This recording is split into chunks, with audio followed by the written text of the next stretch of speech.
ਵਾਹਿਗੁਰੂ ਜੀ ਕਾ ਖਾਲਸਾ ਵਾਹਿਗੁਰੂ ਜੀ ਕੀ ਫਤਿਹ। ਧੰਨ ਧੰਨ ਬਾਬਾ ਦੀਪ ਸਿੰਘ ਸਾਹਿਬ ਜੀ, ਧੰਨ ਧੰਨ ਬਾਬਾ ਨੂਰ ਸਿੰਘ ਸਾਹਿਬ ਜੀ, ਸਮੂਹ ਸ਼ਹੀਦ ਸਿੰਘ ਫੌਜਾਂ ਤਿੰਨਾਂ ਦੇ ਚਰਨਾਂ ਕਮਲਾਂ ਵਿੱਚ ਨਮਸਕਾਰ ਹੈ। ਖਾਲਸਾ ਜੀ। ਅਕਾਲ ਪੁਰਖ ਵਾਹਿਗੁਰੂ ਧੰਨ ਗੁਰੂ ਨਾਨਕ ਸਾਹਿਬ ਸੱਚੇ ਪਾਤਸ਼ਾਹ ਮਹਾਰਾਜ ਸ਼ਬਦ ਅਵਤਾਰ ਹੋ ਕੇ ਸ੍ਰਿਸ਼ਟੀ ਤੇ ਵਰਤ ਰਹੇ ਨੇ। ਮਹਾਰਾਜ ਦੀਨ ਦੁਨੀਆ ਦੇ ਮਾਲਕ ਦੇ ਚਰਨਾਂ ਕਮਲਾਂ ਵਿੱਚ ਲੱਗਿਆਂ ਸਭੇ ਸੁੱਖ ਹਾਸਲ ਹੁੰਦੇ ਨੇ, ਕਿਉਂਕਿ ਸਤਿਗੁਰ ਸੱਚੇ ਪਾਤਸ਼ਾਹ ਪੂਰਨ ਨੇ। ਨਾਨਕ ਗੁਰੂ ਗੋਬਿੰਦ ਸਿੰਘ ਪੂਰਨ ਗੋਰੇ ਅਵਤਾਰ, ਜਗਮਗ ਜੋਤ ਬਿਰਾਜ ਰਹੀ ਸ਼੍ਰੀ ਅਬਚਲ ਨਗਰ ਮਝਾਰ।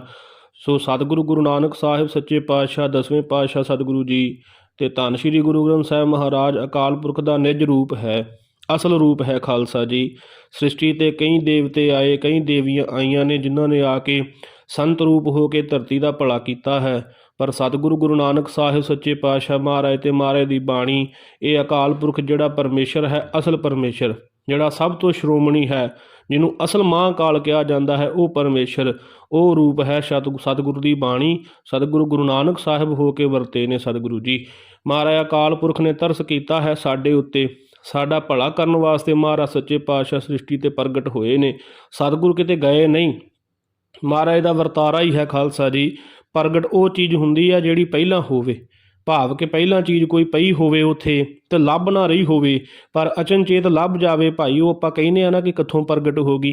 ਇਵੇਂ ਗੁਰੂ ਨਾਨਕ ਸਾਹਿਬ ਸੱਚੇ ਪਾਤਸ਼ਾਹ ਕਣ ਕਣ ਵਿੱਚ ਰਮਿਆ ਹੋਇਆ ਜਿਹੜਾ ਅਕਾਲ ਪੁਰਖ ਹੈ, ਉਹ ਗੁਰੂ ਨਾਨਕ ਸਾਹਿਬ ਰੂਪ ਹੋ ਕੇ ਵਰਤਿਆ ਹੈ ਸ੍ਰਿਸ਼ਟੀ ਦੇ ਉੱਤੇ। ਸੱਚੇ ਪਾਤਸ਼ਾਹ ਮਹਾਰਾਜ ਨੇ ਤਰਸ ਸਾਡੇ ਉੱਤੇ ਕੀਤਾ, ਸਾਨੂੰ ਲੁਕਾਈ ਦੇ ਭਲੇ ਵਾਸਤੇ, ਸਾਨੂੰ ਮਹਾਰਾਜ ਸੱਚੇ ਪਾਤਸ਼ਾਹ ਨੇ ਅਗਿਆਨਤਾ ਦੇ ਹਨੇਰੇ ਵਿੱਚੋਂ ਕੱਢਣ ਵਾਸਤੇ ਆਪਣੇ ਚਰਨਾਂ ਕਮਲਾਂ ਦਾ ਓਟ ਆਸਰਾ ਬਖਸ਼ਿਆ ਹੈ।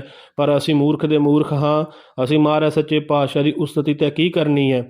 ਸਤਿਗੁਰੂ ਸੱਚੇ ਪਾਤਸ਼ਾਹ ਦੀਨ ਦੁਨੀਆ ਦੇ ਮਾਲਕ ਨੂੰ ਆਪਣੇ ਵਰਗਾ ਦੱਬੀ ਪਖੰਡੀ ਸਮਝਦੇ ਹਾਂ, ਆਪਣੇ ਵਰਗਾ ਹੀ ਬੰਦਾ ਸਮਝਦੇ ਹਾਂ।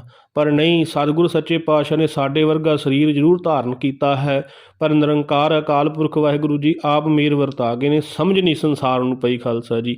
ਸੋ ਸਤਿਗੁਰੂ ਸੱਚੇ ਪਾਤਸ਼ਾਹ ਚੜ੍ਹਦੀ ਕਲਾ ਕਰਨ ਸਾਨੂੰ ਸੋਝੀ ਆਵੇ। ਆਪ ਜੀ ਨਾਲ ਹੱਡ ਬੀਤੀਆਂ ਸਾਂਝੀਆਂ ਕਰਦੇ ਹਾਂ। ਉਹਨਾਂ ਦੇ ਵਿੱਚੋਂ ਇੱਕ ਭੈਣ ਹੁਣਾਂ ਨੇ ਸੁਣਾਉਣਾ ਕੀਤੀ।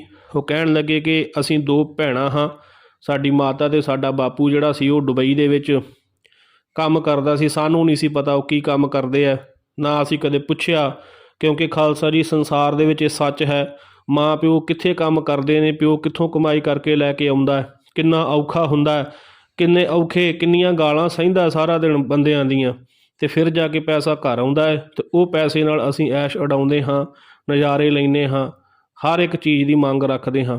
ਸੋ ਇਹ ਮਾਂ ਪਿਓ ਨੂੰ ਹੀ ਪਤਾ ਹੁੰਦਾ ਹੈ ਕਿ ਕਮਾਈ ਕਿਵੇਂ ਹੁੰਦੀ ਹੈ ਤੇ ਕਿਵੇਂ ਬੱਚਿਆਂ ਨੂੰ ਪਾਲਣਾ। ਜਿੱਦਣ ਸਾਡੇ ਸਿਰ 'ਤੇ ਪਵੇਗੀ ਉਦਣ ਸਾਨੂੰ ਵੀ ਪਤਾ ਲੱਗੇਗਾ। ਸੋ ਉਹ ਕਹਿਣ ਲੱਗੀ ਭੈਣ ਕਿ ਸਾਨੂੰ ਨਹੀਂ ਪਤਾ ਵੀ ਸਾਡਾ ਬਾਪੂ ਬਾਹਰ ਕੀ ਕੰਮ ਕਰਦਾ ਹੈ, ਸਾਨੂੰ ਅਸਲ 'ਚ ਮਤਲਬ ਸੀ ਪੈਸੇ ਨਾਲ। ਪੈਸਾ ਘਰ ਆਉਂਦਾ ਸੀ, ਚੰਗਾ ਪੜ੍ਹ ਲਿਖ ਗਈਆਂ, ਸਭ ਕੁਝ ਠੀਕ ਹੋ ਗਿਆ, ਪਰ ਪੈਸਾ ਜੋੜਿਆ ਨਹੀਂ। ਜਿੰਨਾ ਕੁ ਆਉਂਦਾ ਸੀ ਉਹਨਾਂ ਕੋਲ ਉਡਾ ਲੈਂਦੇ ਸਾਂ, ਕਦੀ ਕੁਛ ਲੈ ਲਿਆ, ਕਦੀ ਕੁਛ ਲੈ ਲਿਆ, ਕਦੀ ਗੱਡੀ ਲੈ ਲਈ, ਕਦੀ ਬਾਈਕ ਲੈ ਲਈ। ਇੱਦਾਂ ਦਾ ਸੁਭਾਅ ਸਾਡਾ ਬਣਿਆ ਹੋਇਆ ਸੀ। ਕਹਿੰਦੀ ਇਹੋ ਜਿਹਾ ਭਾਣਾ ਸਾਡੇ ਘਰ ਵਰਤਦਾ। ਸਾਡਾ ਬਾਪੂ ਹੌਲੀ ਹੌਲੀ ਬਿਮਾਰ ਹੋਣਾ ਸ਼ੁਰੂ ਹੋ ਜਾਂਦਾ। 2-3 ਮਹੀਨੇ ਕੋਈ ਪੈਸੇ ਇੱਧਰ ਪਾਏ ਨਹੀਂ, ਉਹ ਸਾਰੇ ਉਹਨਾਂ ਦੇ ਉੱਤੇ ਲੱਗਦੇ ਰਹੇ। ਅਤੇ ਅਸੀਂ ਕਦੇ ਕੋਸ਼ਿਸ਼ ਹੀ ਨਹੀਂ ਕੀਤੀ ਵੀ ਇੱਧਰੋਂ ਅਸੀਂ ਉੱਧਰ ਚਲੇ ਜਾਈਏ, ਵੀ ਉਹਨਾਂ ਕੋਲ ਜਾ ਆਈਏ ਜਾਂ ਉਹਨਾਂ ਦਾ ਹਾਲ ਚਾਲ ਪੁੱਛ ਆਈਏ। ਅਤੇ ਸਾਡੇ ਬਾਪੂ ਨੇ ਸਾਨੂੰ ਕਹਿਣਾ ਕੋਈ ਗੱਲ ਨਹੀਂ, ਤੁਸੀਂ ਫਿਕਰ ਨਹੀਂ ਕਰਨੀ, ਮੈਂ ਠੀਕ ਹਾਂ, ਉੱਦਾਂ ਹੀ ਬੁਖਾਰ ਹੁੰਦਾ ਰਹਿੰਦਾ, ਕੋਈ ਗੱਲ ਨਹੀਂ, ਤੁਸੀਂ ਫਿਕਰ ਨਾ ਕਰੋ। ਖਾਲਸਾ ਜੀ। ਜਿਹੜੇ ਬੰਦਿਆਂ ਨੂੰ ਤਾਂ ਨਹੀਂ ਪਤਾ, ਬਾਹਰ ਕਮਾਈ ਕਰਨੀ ਸਭ ਤੋਂ ਔਖੀ ਹੈ। ਬਾਹਰ ਜਾਣਾ ਸੌਖਾ ਹੈ, ਕਹਿਣਾ ਸੌਖਾ ਹੈ, ਪਰ ਕਮਾਈ ਕਰਨੀ ਸਭ ਤੋਂ ਔਖੀ ਹੈ। ਜਦੋਂ ਦੁੱਖ ਦੇ ਵਿੱਚ ਕੋਈ ਸਾਥ ਨਹੀਂ ਖੜ੍ਹਦਾ, ਕੋਈ ਪੁੱਛਦਾ ਨਹੀਂ ਕਿ ਰੋਟੀ ਖਾਧੀ ਹੈ ਕਿ ਨਹੀਂ ਖਾਧੀ, ਕੰਮ ਤੈਨੂੰ ਹੈ, ਪੈਸੇ ਤੇਰੇ ਕੋਲ ਹੈਗੇ ਆ ਦਵਾਈ ਲੈਣ ਵਾਸਤੇ ਕਿ ਨਹੀਂ ਹੈਗੇ, ਜਦੋਂ ਕੋਈ ਨਹੀਂ ਪੁੱਛਦਾ, ਉਸ ਵੇਲੇ ਬੰਦੇ ਦਾ ਆਸਰਾ ਪਰਮੇਸ਼ਰ ਬਣਦਾ। ਬਾਹਰ ਜਾ ਕੇ ਰੱਬ ਦੀ ਯਾਦ ਚੇਤੇ ਜ਼ਿਆਦਾ ਆਉਂਦੀ, ਪਰ ਉਹਨਾਂ ਨੂੰ ਹੀ ਆਉਂਦੀ ਹੈ ਜਿਨ੍ਹਾਂ ਨੂੰ ਉੱਥੇ ਜਾ ਕੇ ਕਰਨਾ ਪੈਂਦਾ। ਜਿਨ੍ਹਾਂ ਨੂੰ ਬਣਿਆ ਬਣਾਇਆ ਸਭ ਕੁਝ ਮਿਲ ਜਾਂਦਾ, ਉਹਨਾਂ ਨੂੰ ਕੋਈ ਯਾਦ ਨਹੀਂ ਆਉਂਦੀ, ਉਹਨਾਂ ਵਾਸਤੇ ਪਰਮੇਸ਼ਰ ਹੈ ਹੀ ਨਹੀਂ। ਸੋ ਮਹਾਰਾਜ ਸੱਚੇ ਪਾਤਸ਼ਾਹ ਚੜ੍ਹਦੀ ਕਲਾ ਸਾਰਿਆਂ ਨੂੰ ਸਮਾਤੀ ਬਖਸ਼ਣ, ਫਿਰ ਹੀ ਭਾਈ ਸਾਡਾ ਜੀਵਨ 'ਤੇ ਆਉਣਾ ਇਹ ਸਫਲ ਹੈ, ਨਹੀਂ ਤਾਂ ਵਿਅਰਥ ਹੀ ਹੈ ਜੋ ਵੀ ਹੈ। ਸੋ ਉਹ ਭੈਣਾਂ ਕਹਿਣ ਲੱਗੀਆਂ ਕਿ ਇੱਦਾਂ ਹੌਲੀ ਹੌਲੀ ਬਾਪੂ 2-3 ਮਹੀਨੇ ਬਿਮਾਰ ਰਿਹਾ। ਉਸ ਤੋਂ ਬਾਅਦ ਸਾਡੇ ਫਾਦਰ ਸਾਹਿਬ ਜਿਹੜੇ ਉਹ ਡੈਥ ਹੋ ਗਈ ਉਹਨਾਂ ਦੀ। ਕਹਿੰਦੀ ਜਦੋਂ ਡੈਥ ਹੋ ਗਈ, ਇੱਥੇ ਡੈੱਡ ਬੋਡੀ ਆਈ, ਅਸੀਂ ਉਹਨਾਂ ਦਾ ਸੰਸਕਾਰ ਸਭ ਕੁਝ ਕਰ ਦਿੱਤਾ, ਸਾਰਾ ਕੁਝ ਹੋ ਗਿਆ, ਸਾਰੀ ਕਿਰਿਆ ਹੋ ਗਈ। ਕਹਿੰਦੀ ਅਸੀਂ ਹੁਣ ਅੰਦਰੋਂ ਅੰਦਰ ਹੀ ਝੂਰਦੀਆਂ ਸਾਂ ਵੀ ਅਸੀਂ ਤਾਂ ਕੋਈ ਪੈਸਾ ਨਾ ਸਾਂਭਿਆ, ਨਾ ਕੋਈ ਗੱਲ, ਨਾ ਕੋਈ ਬਾਤ, ਕੀ ਕਰਾਂਗੇ। ਉਹ ਕਹਿਣ ਲੱਗੀਆਂ ਕਿ ਅਸੀਂ ਇਹ ਸੋਚਦੀਆਂ ਸੀ ਵੀ ਹੁਣ ਸਾਡਾ ਕੀ ਬਣੂਗਾ, ਸਾਡਾ ਕੌਣ ਸਾਥ ਦਊਗਾ। ਆਹ ਘਰ ਹੀ ਹੈ ਇਕੱਲਾ ਸਾਡੇ ਕੋਲੇ, ਹੋਰ ਸਾਡੇ ਕੋਲੇ ਕੀ ਹੈ, ਨਾ ਕੋਈ ਪੈਸਾ ਜੋੜਿਆ ਸੀ ਨਾ ਕੋਈ ਰੱਖਿਆ ਸੀ।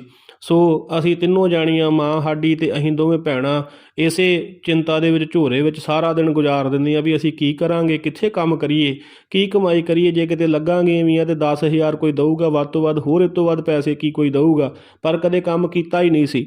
ਸੋ ਖਾਲਸਾ ਜੀ, ਇਹ ਵੀ ਇੱਕ ਗੁਣ ਹੈ, ਬੰਦੇ ਹਰ ਇੱਕ ਨੂੰ ਕੰਮ ਕਰਨਾ ਚਾਹੀਦਾ, ਚਾਹੇ ਉਹ ਬੀਬੀ ਹੋਵੇ ਚਾਹੇ ਬੰਦਾ। ਬੀਬੀਆਂ ਨੂੰ ਘਰ ਦੇ ਕੰਮ ਕਾਰਜ ਸਿੱਖਣੇ ਚਾਹੀਦੇ ਨੇ ਸਾਰੇ, ਸਿਲਾਈ ਕਢਾਈ ਸਿੱਖਣੀ ਚਾਹੀਦੀ ਹੈ, ਔਖੇ ਵੇਲੇ ਕੰਮ ਆਉਂਦੀ ਹੈ, ਔਖੇ ਵੇਲੇ ਸਹਾਰਾ ਬਣਦੀ ਹੈ। ਜਦੋਂ ਕੋਈ ਹੱਥੀਂ ਕੋਈ ਕੰਮ ਸਿੱਖਿਆ ਹੀ ਨਹੀਂ ਹੈ, ਫਿਰ ਔਖੇ ਵੇਲੇ ਜਾ ਕੇ ਬਿਪਤਾ ਦੇ ਵਿੱਚ ਬੰਦਾ ਪੈ ਜਾਂਦਾ। ਕਦੇ ਕਦੇ ਵੀ ਕਿਸੇ 'ਤੇ ਨਿਰਭਰ ਨਾ ਰਹੋ, ਪਰਮੇਸ਼ਰ ਅਕਾਲ ਪੁਰਖ ਦਾ ਆਸਰਾ, ਓਟ ਆਸਰਾ ਤੱਕੋ, ਮਹਾਰਾਜ ਨੇ ਸਾਰੀ ਸੁਮੱਤ ਬਖਸ਼ੀ। ਕੋਈ ਨਾ ਕੋਈ ਕੰਮ ਹੀਲਾ ਸਿੱਖਣਾ ਚਾਹੀਦਾ। ਜ਼ਿੰਦਗੀ ਦੇ ਵਿੱਚ ਪਤਾ ਨਹੀਂ ਕਿਹੜੇ ਮੋੜ 'ਤੇ ਕੀ ਹੋ ਜਾਣਾ ਹੈ ਅਤੇ ਕਦੋਂ ਉਸ ਚੀਜ਼ ਦੀ ਲੋੜ ਪੈ ਜਾਵੇ। ਸੋ ਇਹ ਗੁਣ ਨੇ ਅਪਣਾਉਣੇ ਚਾਹੀਦੇ ਨੇ ਜ਼ਿੰਦਗੀ ਦੇ ਵਿੱਚ, ਵੱਧ ਤੋਂ ਵੱਧ ਕੋਈ ਨਾ ਕੋਈ ਕਾਰ ਵਿਹਾਰ ਨਾਲ ਦੀ ਨਾਲ ਸਿੱਖਣਾ ਚਾਹੀਦਾ ਹੈ, ਭੈਣਾਂ ਨੂੰ ਖਾਸ ਕਰਕੇ।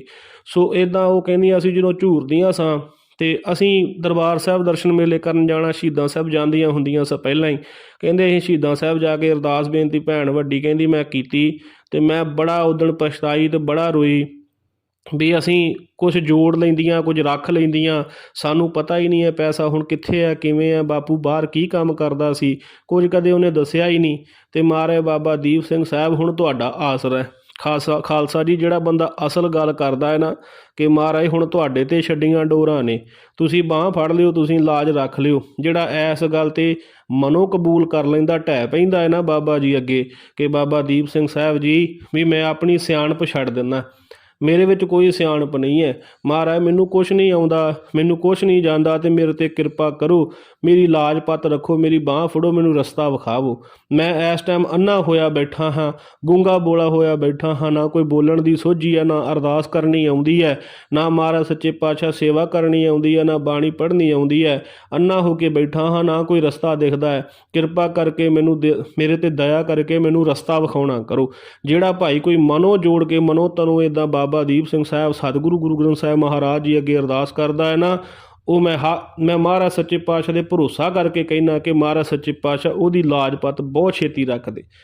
ਮਹਾਰਾਜ ਸੱਚੇ ਪਾਤਸ਼ਾਹ ਅੱਗੇ ਆਪਣੀ ਸਿਆਣਪ ਛੱਡਣੀ ਪੈਂਦੀ ਹੈ, ਮਨ ਨੂੰ ਨੀਵਾਂ ਕਰਨਾ ਪੈਂਦਾ ਹੈ, ਸਾਰੇ ਹੰਕਾਰ ਛੱਡਣੇ ਪੈਂਦੇ ਨੇ। ਐਵੇਂ ਨਹੀਂ ਖਾਲਸਾ ਜੀ, ਪੁਰਾਤਨ ਮਹਾਂਪੁਰਸ਼ ਕਹਿੰਦੇ ਹੁੰਦੇ ਸੀ, ਪੁਰਾਤਨ ਜਿਹੜੇ ਸਾਰੇ ਸਿੱਖ ਸੀ ਨਾ, ਉਹ ਸਾਦੇ ਮੁਰੀਦੇ ਜੇ ਬਣ ਕੇ ਗੁਰੂ ਮਹਾਰਾਜ ਦੇ ਘਰ ਜਾਂਦੇ ਸੀ। ਐਵੇਂ ਲਿਬੜੇ ਜੇ ਕੱਪੜੇ ਪਾ ਕੇ ਜਾਣਾ, ਕਿਉਂ ਜਾਣਾ ਕਿ ਸਤਿਗੁਰੂ ਦਾਤੇ ਨੇ, ਅਸੀਂ ਮੰਗਤੇ ਹਾਂ, ਅਸੀਂ ਮੰਗਤੇ ਬਣ ਕੇ ਮਹਾਰਾਜ ਦੇ ਦਰ ਜਾਈਏ, ਫਿਰ ਸਾਨੂੰ ਖੈਰ ਪਵੇਗੀ।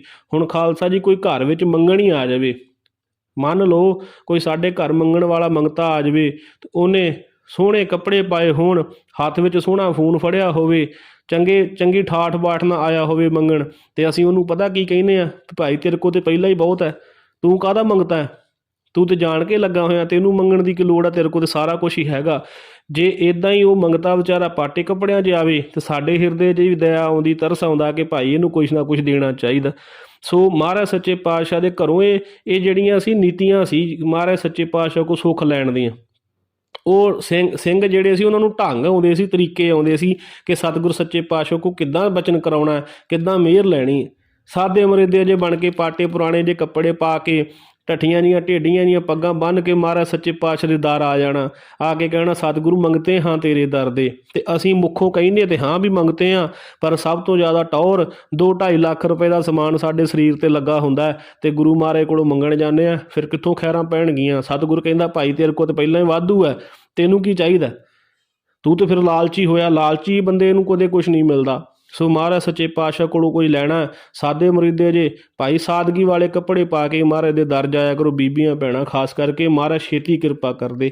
ਉਹ ਭੈਣ ਕਹਿਣ ਲੱਗੀ ਜਦੋਂ ਮੈਂ ਇਹ ਅਰਦਾਸ ਕੀਤੀ ਬਾਬਾ ਜੀ ਵੀ ਸਾਡਾ ਉਹ ਆਸਰਾ ਕੋਈ ਨਹੀਂ, ਤੁਸੀਂ ਉਹ ਆਸਰਾ।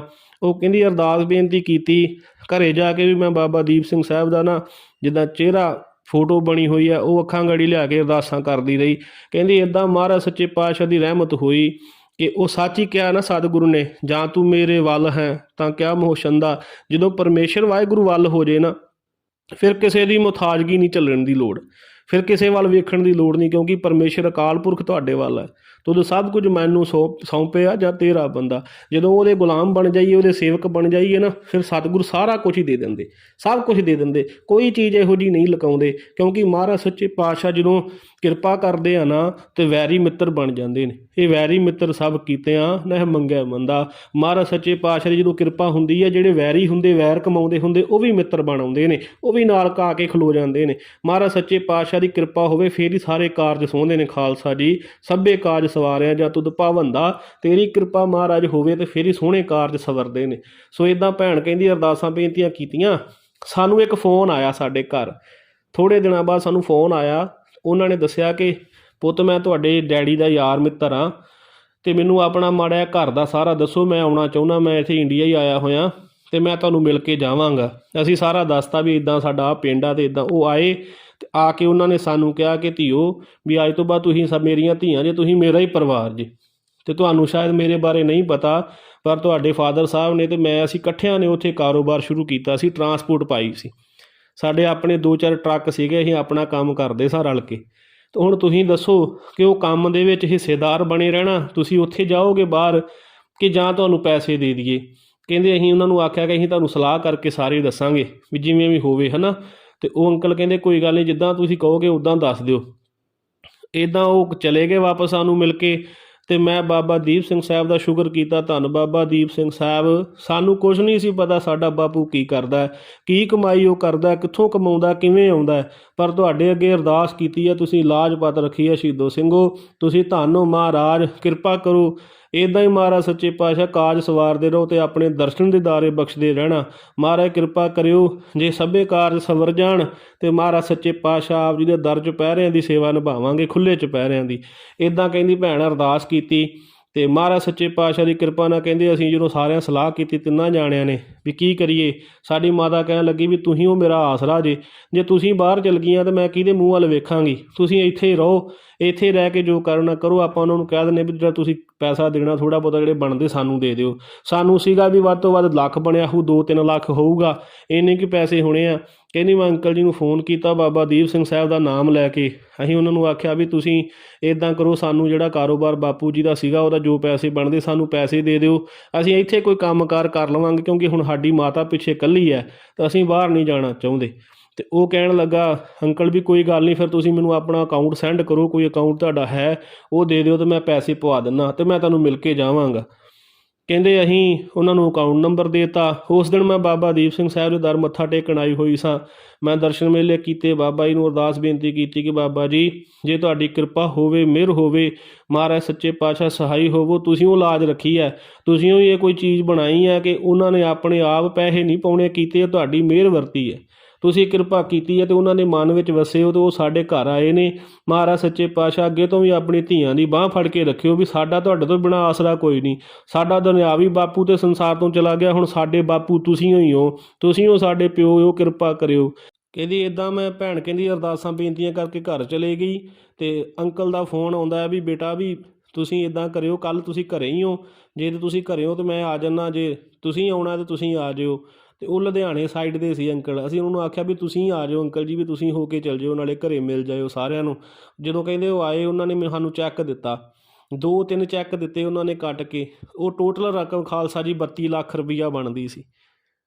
ਦੇਖੋ ਬਾਬਾ ਦੀਪ ਸਿੰਘ ਸਾਹਿਬ ਦੀ ਸਾਡੇ 'ਤੇ ਕਿਰਪਾ ਵਰਤੀ, ਜਿਹੜਾ ਕਦੇ ਅਸੀਂ ਇਕੱਠਾ ਪੈਸਾ ਵੇਖਿਆ ਹੀ ਨਹੀਂ ਸੀ। 32 ਲੱਖ ਰੁਪਈਆ ਉਹ ਕਹਿਣ ਲੱਗਾ ਵੀ ਅਸੀਂ ਇਕੱਠਿਆਂ ਨੇ ਰਲ ਕੇ ਜਦੋਂ ਕੰਮ ਸ਼ੁਰੂ ਕੀਤਾ ਸੀ, ਅਸੀਂ 1 ਟਰੱਕ ਪਾਇਆ, ਫਿਰ 2 ਕੀਤੇ ਅਤੇ ਉਹਦਾ ਆਹ ਹਿੱਸਾ ਬਣਦਾ ਹੈ।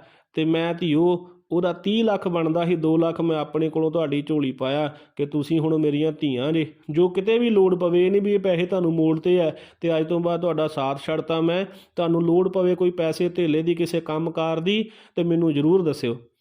ਤਾਂ ਅਸੀਂ ਆਖਿਆ ਅੰਕਲ ਜੀ ਕੋਈ ਗੱਲ ਨਹੀਂ, ਅਸੀਂ ਜ਼ਰੂਰ ਦੱਸਾਂਗੇ। ਐਸੀ ਬਾਬਾ ਦੀਪ ਸਿੰਘ ਸਾਹਿਬ ਦੀ ਕਿਰਪਾ ਵਰਤੀ। 1-1 ਰੁਪਈਏ ਨੂੰ ਸੋਚਦੀਆਂ ਸਾਂ ਵੀ ਗਾਂ ਕੀ ਕਰਾਂਗੇ, ਕਿੱਥੋਂ ਕਮਾਵਾਂਗੇ, ਕੀ ਕਰਾਂਗੀਆਂ। ਬਾਪੂ ਸਿਰ ਤੋਂ ਚਲਾ ਗਿਆ, ਸਾਨੂੰ ਤਾਂ ਕੁਝ ਨਾ ਕੰਮ ਆਉਂਦਾ, ਨਾ ਕਾਰ ਆਉਂਦਾ, ਨਾ ਸਾਨੂੰ ਪਤਾ ਪੈਸਾ ਕੋਈ ਜੋੜਿਆ ਸੀ, ਕਿੱਥੇ ਜੋੜਿਆ, ਕਿੱਥੇ ਰੱਖਿਆ, ਕੁਛ ਸਾਨੂੰ ਪਤਾ ਨਹੀਂ ਸੀ। ਅੰਦਰੋਂ ਅੰਦਰ ਹੀ ਝੂਰਦੀਆਂ ਸਾਂ। ਇਹ ਕਿਰਪਾ ਵਰਤੀ ਬਾਬਾ ਦੀਪ ਸਿੰਘ ਸਾਹਿਬ ਦੀ ਕਿ ਮਹਾਰਾਜ ਦੀ ਐਸੀ ਰਹਿਮਤ ਵਰਤੀ ਕਿ 32 ਲੱਖ ਰੁਪਈਆ ਸਾਡੇ ਘਰ ਆ ਗਿਆ। ਜਿਹੜਾ ਅਸੀਂ ਕਦੇ ਨਾ ਕਮਾਇਆ ਨਾ ਸਾਨੂੰ ਪਤਾ ਸੀ। ਸਾਡੇ ਬਾਪੂ ਦੇ ਜਾਣ ਤੋਂ ਮਗਰੋਂ ਸਾਡਾ ਅਸਲ ਬਾਪੂ ਬਾਬਾ ਦੀਪ ਸਿੰਘ ਸਾਹਿਬ ਬਣਿਆ। ਇੱਦਾਂ ਖਾਲਸਾ ਜੀ ਉਹ ਭੈਣ ਕਹਿੰਦੀ ਮੇਰੇ ਸੱਭੇ ਕਾਜ ਬਾਬਾ ਦੀਪ ਸਿੰਘ ਸਾਹਿਬ ਨੇ ਸਵਾਰੇ। ਬੜੀ ਵੱਡੀ ਗੱਲ ਆ, ਜਿਨ੍ਹਾਂ ਨਾਲ ਇਹ ਬੀਤਦੀ ਆ ਉਹਨਾਂ ਵਾਸਤੇ ਬਹੁਤ ਵੱਡੀ ਗੱਲ ਹੁੰਦੀ ਹੈ। ਸਾਡੇ ਵਾਸਤੇ ਭਾਵੇਂ ਕੁਝ ਵੀ ਨਾ ਹੋਵੇ, ਪਰ ਜਿਨ੍ਹਾਂ 'ਤੇ ਕਿਰਪਾ ਹੁੰਦੀ ਹੈ ਉਹਨਾਂ ਵਾਸਤੇ ਬੜਾ ਕੁਛ ਹੁੰਦਾ ਖਾਲਸਾ ਜੀ।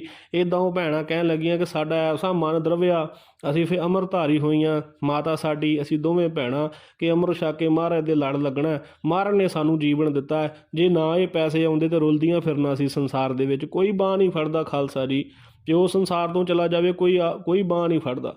ਉਹ ਤੋਂ ਪਹਿਲਾਂ ਸਾਨੂੰ ਆਪਣੇ ਵਾਸਤੇ ਕੁਛ ਨਾ ਕੁਛ ਸੋਚਣਾ ਚਾਹੀਦਾ, ਕੋਈ ਕੰਮਕਾਰ ਦਾ ਹੀਲਾ ਕਰਨਾ ਚਾਹੀਦਾ। ਸਮੇਂ ਦਾ ਕੁਛ ਨਹੀਂ ਪਤਾ, ਮਹਾਰਾਜ ਕਿੱਧਰ ਨੂੰ ਪਲਟਾ ਮਾਰ ਦੇਵੇ। ਸੋ ਕਰਮਾਂ ਦੀ ਖੇਡ ਹੈ, ਮਹਾਰਾਜ ਸੱਚੇ ਪਾਤਸ਼ਾਹ ਦੀ ਕਿਰਪਾ ਹੈ ਖਾਲਸਾ ਜੀ। ਇੱਦਾਂ ਸਤਿਗੁਰੂ ਸੱਚੇ ਪਾਤਸ਼ਾਹ ਗਰੀਬਾਂ ਅਨਾਥਾਂ ਦੇ ਕਾਜ ਸਵਾਰਦੇ ਨੇ, ਲਾਜਪਤ ਰੱਖਦੇ ਨੇ। ਮਹਾਰਾਜ ਸਾਰਿਆਂ ਨੂੰ ਚੜ੍ਹਦੀ ਕਲਾ ਬਖਸ਼ਣ। ਗੁਰੂ ਗਰੀਬ ਨਿਵਾਜ ਅੰਤਰਜਾਮੀ ਮਹਾਰਾਜ ਸਭ ਕੁਛ ਕਰਨਹਾਰ ਹੈ। ਦੇਖੋ ਇੱਕ ਭੈਣਾਂ ਦੀ ਕੀਤੀ ਹੋਈ ਅਰਦਾਸ ਨੇ ਕਿੰਨਾ ਕਾਰਗਰ ਤੇ ਕਿੰਨਾ ਜੀਵਨ ਬਣਾ ਦਿੱਤਾ। ਸਾਰੀ ਉਮਰ ਵੇਖਣ ਦੀ ਲੋੜ ਨਹੀਂ। ਹੁਣ ਇਹ ਪੈਸੇ ਸਾਂਭ ਕੇ ਰੱਖਣ, ਕੰਮ ਇੰਨੇ ਪੈਸੇ ਹੋਣ ਕੋਲੇ, ਬਾਅਦ ਵਿੱਚ ਬੰਦਾ ਕੋਈ ਕੰਮ ਖੋਲ੍ਹ ਲੈਂਦਾ ਖਾਲਸਾ ਜੀ। ਸਾਰੀ ਉਮਰ ਦੀ ਰੋਟੀ ਬਾਬਾ ਦੀਪ ਸਿੰਘ ਸਾਹਿਬ ਜੀ ਨੇ ਉਹਨਾਂ ਨੂੰ ਲਾ ਦਿੱਤਾ। ਮਹਾਰਾਜ ਸੱਚੇ ਪਾਤਸ਼ਾਹ ਸਾਰਿਆਂ ਦੀ ਚੜ੍ਹਦੀ ਕਲਾ ਬਖਸ਼ਣ। ਜਿਨ੍ਹਾਂ ਦੇ ਕਾਰਜ ਜੇ ਸਫਲੇ ਨਹੀਂ ਹੋਏ ਸਤਿਗੁਰੂ ਉਹਨਾਂ ਦੇ ਵੀ ਕਰਨ। ਮਹਾਰਾਜ ਗੁਰੂ ਗਰੀਬ ਨਿਵਾਜ ਅੰਤਰਜਾਮੀ ਨਾਮ ਬਾਣੀ ਨਾਲ ਜੋੜਨ। ਸੱਚੇ ਪਾਤਸ਼ਾਹ ਦਇਆ ਕਰਨ, ਭੁੱਲਾਂ ਦੀ ਖਿਮਾ ਬਖਸ਼ ਦੇਣੀ ਜੀ। ਵਾਹਿਗੁਰੂ ਜੀ ਕਾ ਖਾਲਸਾ, ਵਾਹਿਗੁਰੂ ਜੀ ਕੀ ਫਤਿਹ।